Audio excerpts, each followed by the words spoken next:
सिंध की सूरत हाल कोई बहुत ज़्यादा मुख्तलिफ नहीं है माजी से।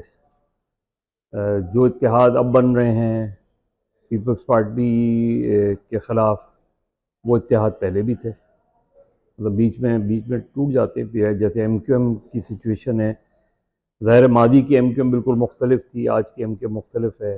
मादी में उनकी पोजीशन बहुत मजबूत थी, आज निस्बतन पोजीशन उनकी कमज़ोर है। तो जब मजबूत पोजीशन थी तो उनकी बारगेनिंग पोजीशन भी स्ट्रॉन्ग थी। अगर कोई पीपल्स पार्टी मुखालिफ इत्तेहाद बनता था तो उसमें MQM का अपर हैंड होता था। हालांकि चीफ मिनिस्टर उनका नहीं होता था, लेकिन उनका अपर हैंड इस लिहाज से होता था कि अपनी मर्ज़ी की वजारतें उनको मिलती थी, ये सारी चीज़ें। तो पीपल्स पार्टी को एज सच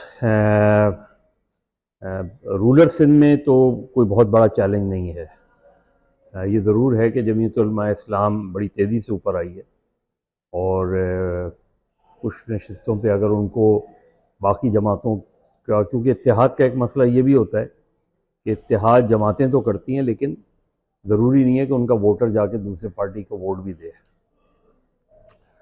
तो उस लिहाज से मैं कहूँगा कि अगर रूलर सिंध में तो पीपल्स पार्टी 80% तक सीटें ले जाएगी, और अर्बन सिंध अगर हम इसमें सखर मिला लें, मीरपुर खास मिला लें, हैदराबाद मिला लें, कराची मिला लें, यहाँ भी पीपल्स पार्टी मादी के मुकाबले में ज़्यादा बेहतर पोजीशन पे नज़र आती है। क्योंकि मादी में जिस तरह मैंने कहा कि MQM का आजकल ग्राफ ऊपर नहीं है, दूसरे PTI जो 2018 में और 2013 में भी एक बड़ी जमात बन के उभरी थी उनके, तो आज जो सूरत हाल PTI की है, जिस तरह वो दबाव में हैं, उनके लोग पकड़े जा रहे हैं, उनके लिए इलेक्शन माहौल उतना साजगार नहीं है।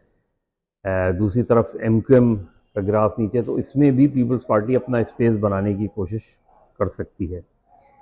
अब MQM कितना कम बैक करेगी, PTI को कितना स्पेस मिलेगा, वो अगर देखें हम आगे चल के तो पता चलेगा कि अगर PTI को स्पेस मिलता है तो उसका फ़ायदा भी जो है वो पीपल्स पार्टी को MQM के मुकाबले में ज़्यादा होगा, क्योंकि PTI का जो वोटर है वो माजी में MQM का वोटर रहा है।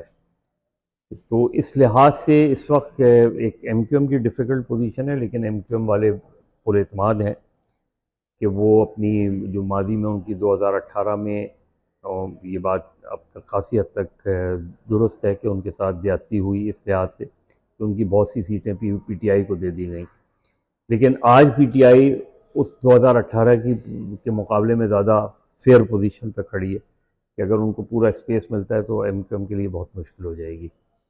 अब ऐसे में पीपल्स पार्टी अपना जो है वो, उनको यकीन है कि वो ऑलरेडी उनके पास इस वक्त 5 कौमी असम्बली की सीटें हैं। 2 सीटें गालिबन उनकी बाई इलेक्शंस के बाद आई थी, इससे पहले 3 उनकी नॉर्मली 2 से 3 सीटें रहती हैं कौमी असम्बली की हमेशा उनके पास 70 से। तो ये इसलिए पीपल्स पार्टी बज़ाहिर ये लग रहा है कि पीपल्स पार्टी सिंध में सबसे बड़ी जमात बन के उभरेगी।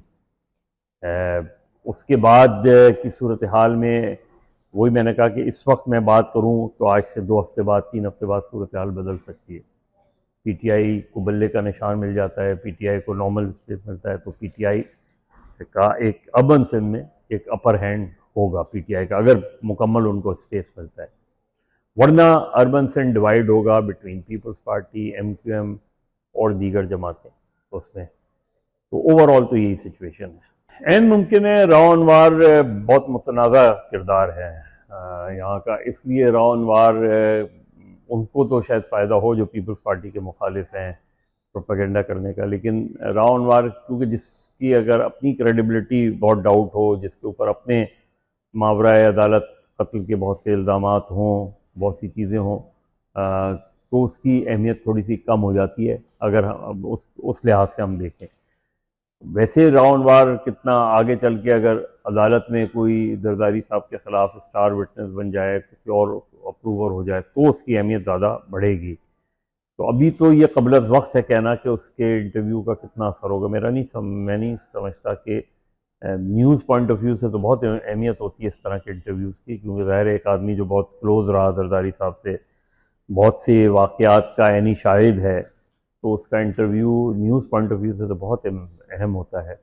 लेकिन वो कितना इम्पैक्ट छोड़ता है ये अभी कहना कबल वक्त है। मुझे नहीं लगता कि बहुत ज़्यादा इम्पैक्ट छोड़ेगा। हाँ, अगर उसके पास कुछ शवाहिद हैं इन चीज़ों के, वो शवाहिद पेश करे, क्योंकि सिर्फ ज़बानी कहने से तो बात नहीं बनेगी। तो बहुत सी वारदातों का वो ऐनी गवाह है, बहुत से वाक़यात का वो ऐनी गवाह है।